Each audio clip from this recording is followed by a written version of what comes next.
Hi, this is TapCat, and today I'd like to talk to you about how to kick some alien butt on the battlefields of XCOM 2.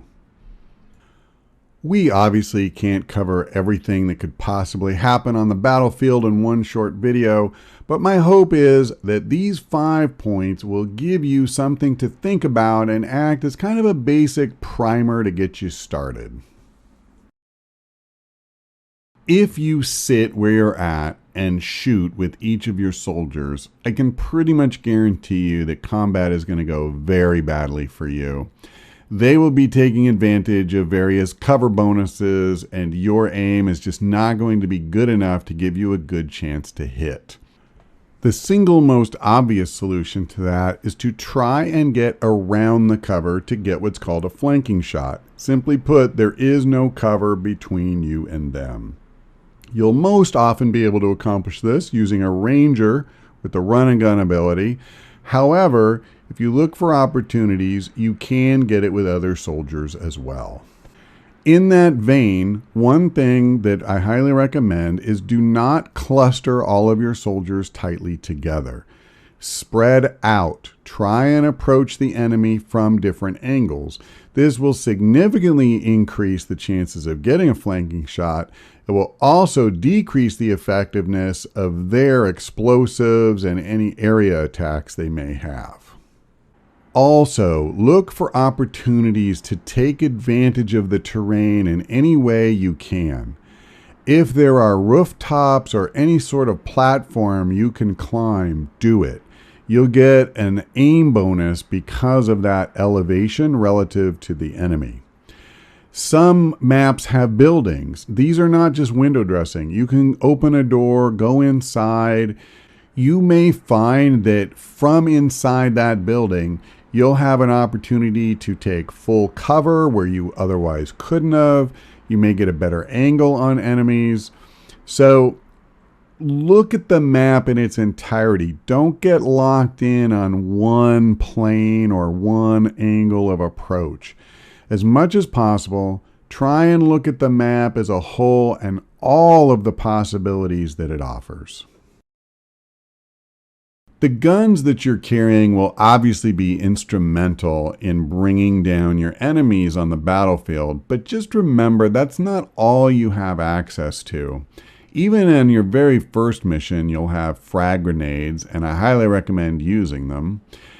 As soon as the end of that mission and you go back to the base, you can buy your first flashbang grenade, and those are also quite useful, especially in the early game.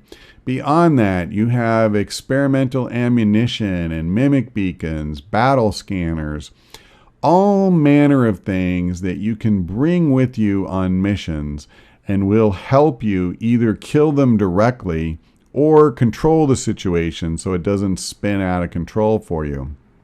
So whenever you're in a tight spot, just stop for a second and think about what you have access to that would help most in that situation.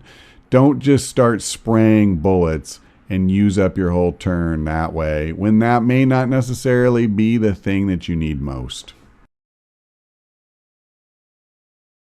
Back in the days of XCOM Enemy Unknown, you would encounter a group of aliens, and it was almost always homogeneous, something like 3 thin men or 3 sectoids.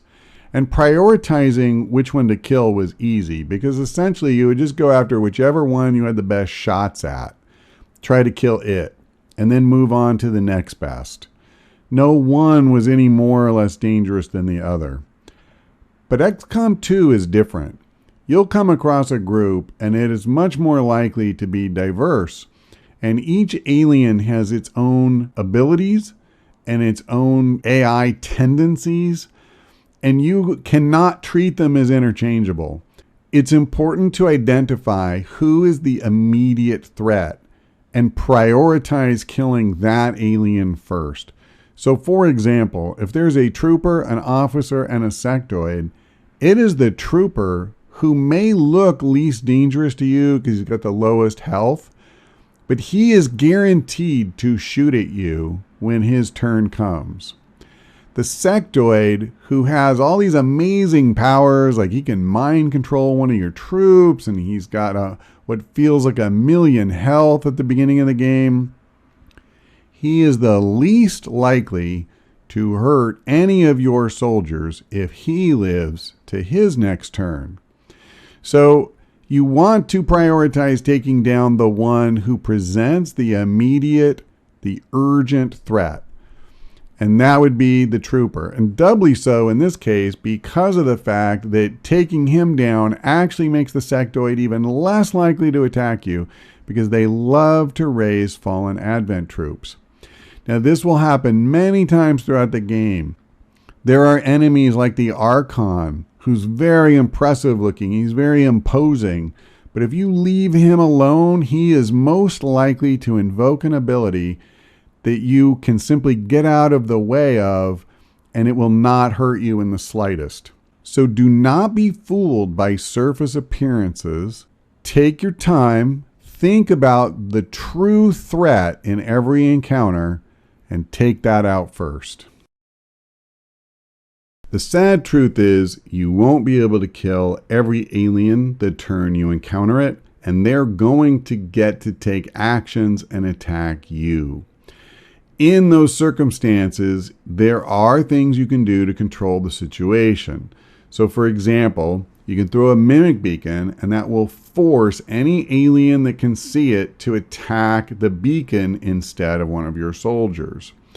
A ranger with the untouchable ability, if you can get him a kill and get him in close to one of the enemies, especially where it can flank him, then it is very likely to use up its turn shooting at one of your squad that it cannot hurt in the slightest. If you have a specialist with Haywire Protocol, you can shut down or even take over a robot. If you're using the Alien Hunters DLC, you'll have access to a frost bomb, and the list goes on. The point is, don't just accept the fact that, oh, there's some aliens alive, and now they get to do whatever they want to do. You want to try and control the situation yourself, manipulate their tendencies, because each alien type will follow specific patterns. And if you pay attention to that and take advantage of it, it will help keep your squad safe. Maybe the most important lesson to take from XCOM 2's Battlefield is that flexibility is key. You do not want to lock into a set pattern. First of all, if you've come from XCOM Enemy Unknown, realize that this combat is different, and if you use the exact same tactics, you are going to get roughed up. But let's say you haven't come from there and your whole experience is in XCOM 2. I'm still going to say that what works well early does not necessarily work well in the mid or late game, and vice versa. In the late game, you have so many more abilities that open up options to you, and you can take advantage of it. And so it's very possible that you'll be finishing one campaign and feeling really good about where you're at. And then when you have to start over, you struggle again. And that's because stripped of all those abilities, you have to find different ways to excel. Now, I'm not going to get much more specific than that, but I'm just telling you that if you try a thing, like let's say it's a particular build for one of your soldiers that you're happy with, and so you say, oh, I like that, that works well. Just realize the fact that one thing worked well doesn't mean it works best, and it definitely doesn't mean it works best in all circumstances. Try different things. Keep an open mind. Literally at times when I'm playing, I'll realize, hey, I've never tried this before. I will literally go out of my way to do that at that point. Pretty much all I have to do is have that thought. I highly recommend this. You'd be amazed at some of the weird stuff you'll come up with. But in that moment, in that unique situation, it's exactly what you needed. All right, if you've made it this far, then hopefully you found this video helpful. If so, please give it a like so other people can find it too. And if you want to see more on the channel in the future, then by all means subscribe. That's all for now. Thanks for watching. I hope we see you next time.